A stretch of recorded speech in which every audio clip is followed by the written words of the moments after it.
Hello, magandang gabi.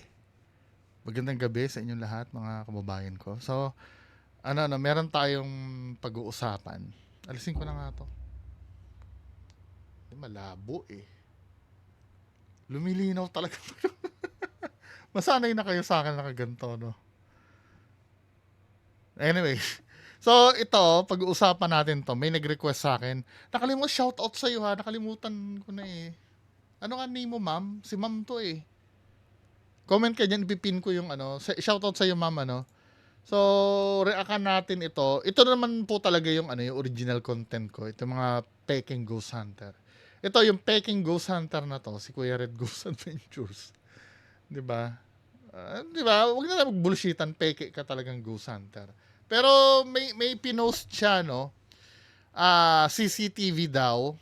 May nagpakitang kaluluwa daw do sa CCTV. So, panoorin natin to, mga men. Umpisa natin sa una, no? Ito yung video ni Kuya Red. May nagpakitang kaluluwa. Alam mo ang mahirap sa mga Peking Ghost Hunter? Sa mga peke. Sa mga Peking Ghost Hunter, wala na sa kanilang, wala na sa kanilang science. Hindi na nag-i-exist ang science sa kanila. Kapag sinabi nilang multo na agad, walang investigation, no? So ito daw, may nagpakitang kaluluwa daw sa CCTV ni Kuya Red. So panoorin natin to. Hello mga idol, kumusta? Kuya Red here, no? So, mga idol, meron lang ako si-share na video sa inyo. Actually, this is a live CCTV namin, no? Dito sa General Santos. So, nagpalagay kami ng CCTV kasi, ayan, live yan ha. Yung kasi mga dahon na gumagalaw siguro. Okay, kasi nagre-record lang tong CCTV na to. Hindi ko ginagalaw Nagre-record itong CCTV na to kung meron lang siyang mapansin na tao na dumaan o kaya yung mga gumagalaw. Okay, so tsaka lang siya nagre-record. Kaya makakasave ka ng halimbawa, itong nasa baba, ito pipindutin ko. O malalagay dyan yung petsa. Okay, tapos malalagay dyan, yan, yun yung na-record niya kasi merong gumagalaw ng mga daon siguro. Yan, so lahat nandyan sa baba. Okay, actually kahapon lang namin kinabit ito kasi dito sa Jensen, meron kasi kahapon lang kinabit, may na-capture agad na kaluluwa, At sakto Ghost Hunter siya.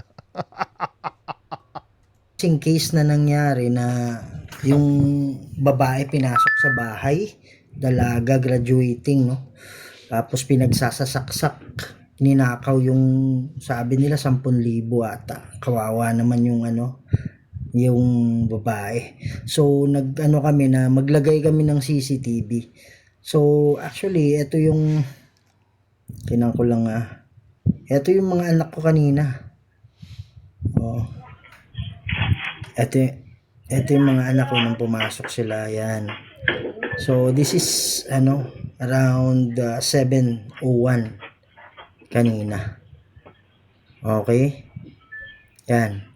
Pero hindi yan yung natin hindi yung topic natin Ang topic natin mga idol, etong kagabi. Okay? So pinakalas niyang nagpakita siya is alas 4. Ayan, nakalagay yung alas 4:48. Ayan, nakita niyo ba yung sa gitna? Yan. Hindi ito magre-record kung wala siya nakikita. Ayan mga idol, ano yun? Di ba? So kaya siya nag-record kasi meron siya. So yun yung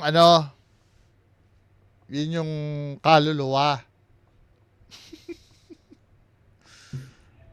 Di ba? Tingnan natin.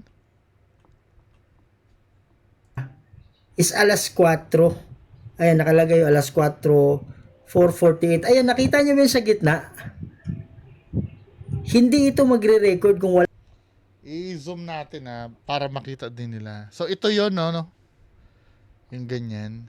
Wala siya nakikita. Ayan mga idol, Ayan, nakalagay yung alas 4:48. Ayan, nakita niyo ba yung sa gitna? Hindi ito Saan kabulshitan mo na pulot na ito ay kaluluwa agad-agad? Maintindihan ko kung Ako naman open naman ako sa ganyan. 'Di ba? Malay mo naman totoo. Pero saan ka kumuha ng kabulshitan porkit hindi mo maipaliwanag, ito ay kaluluwa na agad. Wala ka man lang bang yung parang wait lang, bago tayo mag-conclude, hindi ba ganito 'yan, ganyan 'yan.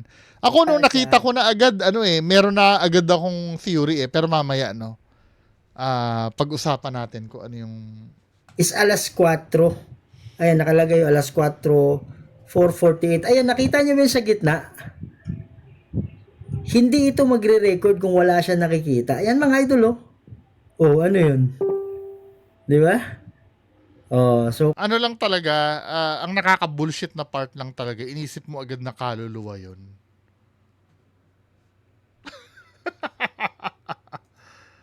Alam mo, pag ghost hunter ka or paranormal investigator ka, men, sabi ni Sir Jaime Licauco, di ba? Lahat ng scientific explanation, i-eliminate mo muna. Kahit si Sir Ed Caluwag, pagkasama ko, yan din naman yung sinasabi niya. Kasi, dahil nag-investigate ka ng paranormal, pag sinabi mo kasing investigate, aalamin mo yung truth Aalamin mo yung truth doon sa i-investigate mo. Hindi porket may nakita kang ganyan na, auto-conclude agad na paranormal na yon. 'Di ba? Kung ikaw ay paranormal investigator, ikaw dapat ang kauna-unahang skeptic. Kasi nga nag-i-investigate ka Hindi dapat sa'yo papasayang may nakita lang na ganyan, multo na agad. kaya siya nag-record kasi meron siya nakita eh. So, mapapansin niyo dito sa lower right. Yun yung alas 4. Ito, may nakalagay dyan, alas 4:48. Nung 4:45, kung titingnan mo, ayan na naman siya sa ibabaw. Ayan. So, ito kasing lugar namin mga idol.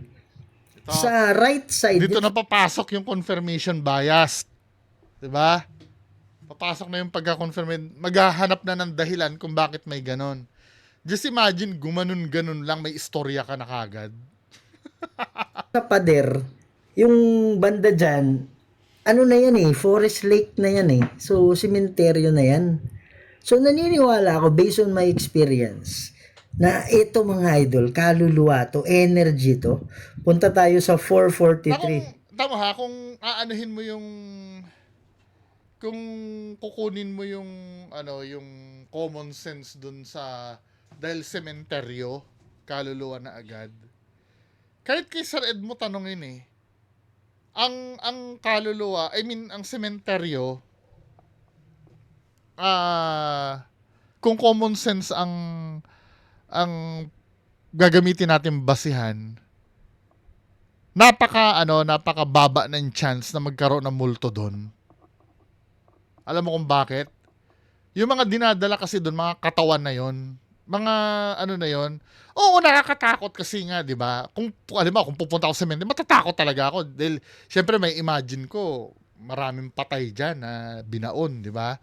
Pero kung iisipin mo, kung gagamitin mo common sense mo, supposed to be dapat hindi sila magmumulto sa sementeryo Kasi dinala sila doon, katawan na.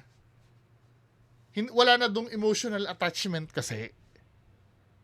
Pwede magkakaroon ng multo sa sementeryo kung halimbawa may ni-rape sa sementeryo, no? May pinatay sa sementeryo. 'Di ba? Doon nangyari yung krimen. May sinakal doon. Doon siya namatay, pwede. Pero yung halimbawa, yung let's say, ako patay na kasi ang tatay ko 'di ba? Yung tatay ko nilibing sa sementeryo siya magmumulto. Ano 'yun? 'Di ba? Hindi. Magmumulto yan kung saan siya nakabuo ng memories or meron siyang emotional attachment. For example, sa bahay namin, 'di ba? Or dun sa last na kinamatayan niya. Dun sa apartment sa Valenzuela. Meron akong video nun mga kababayan kung gusto niyo panoorin. Yung sa apartment sa Valenzuela. Pinuntahan ko dun yung kung saan namatay yung tatay ko, 'di ba? I mean, yung logic na magkaroon ng multo sa sementeryo, kayo kung ipipilit nyo, ano, sige, go ahead. Pero kung gagamitin mo lang common sense mo, maliit ang chance na magkaroon ng multo sa sementeryo kung ang magmumulto doon ay yung mga nilibing doon. Diba? Asa na? Ayun, bumalik na naman. Kaya nag-record eh. Ayun no. So, yun Para lang ba yun? siyang may aura eh. Alam mo yung aura? Ang aura pinagsasabi mo. Alam mo, ang theory ko dito, Kuya Red, yung ganyan, ito ay sapot eh. Kung mapapansin mo, sapot yan na Stress. tinatangay-tangay ng hangin. Kasi unang-una, Oh. tamo ha, kung titingnan Ayun. mo, palaging Oh. nandyan siya, hinahangin kasi siya. Ito yun oh. Yan yun oh. Ito. Oh. Hinahangin kasi siya, sapot yan na may nakadikit na something na dalawang ganon. Dahil kung iisipin mo multo yan, o let's say granting na multo, no, dapat may interaction siya dito sa environment. Maano man lang na naglalakad siya dyan, ano. Then may pinagalaw siyang damo dyan sa baba. Tapos makikita mo, lalakad siya palabas. Pero ito, nasa ibabaw ito ng ano, i-replicate nga natin. Meron ba akong sinulid dito? Hindi mo ito, nagiging malabo itong dalawang dots na to kasi malapit siya sa camera eh. Dapat manipis din na tali.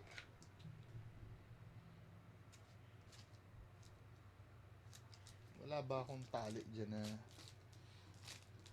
Wala eh. Pero try natin i-replicate ano. Ito, twist tie. Pag nilapit mo kasi sa camera, katulad yan no, makita nyo para may sapot yan. 'Di ba? Just imagine itong kumpol ng sapot na to sa dulo, ilalapit ko sa camera ko. Kasi makapal lang itong twist tie eh, pero just imagine kung manipis ito, tapos ilalapit ko sa camera, duplicate min eh. 'Di ba? Lalabo 'yan kasi nga sobrang lapit doon sa CCTV na hinahangin-hangin siya. Debunked ito. Kung meron lang sana kahit sinulid man lang sana. Wala ko sinulid eh.